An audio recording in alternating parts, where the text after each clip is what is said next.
चला तर मंडळी, आज बनवूया सुक्के कालवाचे गोले। आज मी तुम्हाला माझी आजीची रेसिपी दाखवणार आहे। पहिल्यांदा तर आपल्याला कालवं साफ करून घ्यायचे आहेत। तर ही कालवं साफ कशी करायची याचा संपूर्ण व्हिडिओ तुम्ही माझ्या यूट्यूब चॅनल ज्योतिष कॉर्नरवर बघू शकता। माझी आजी जी आहे ती कालवांमध्ये फ्लावर टाकते आणि चवीला खूप छान लागतं, म्हणून आज ही रेसिपी मी तुमच्याबरोबर शेअर करते। पहिल्यांदा तर आपल्याला फ्लावर उकडवून घ्यायचं आहे।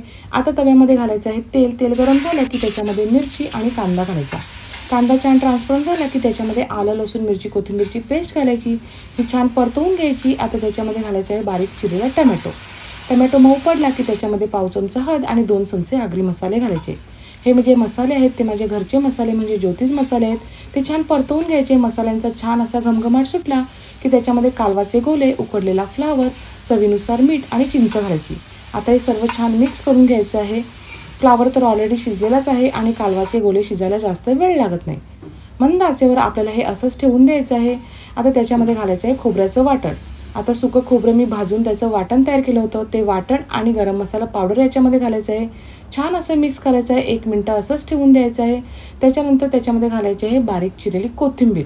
तर तुम्ही असे साधे नुसतेच कालवाचे गोले तर केलेच असतील, पण फ्लावर घालून कालवाचे गोले कधी केलेले आहेत का? नसतील केले तर नक्की करा आणि कसे झालेले आहेत ते मला कमेंट करून नक्की सांगा। धन्यवाद।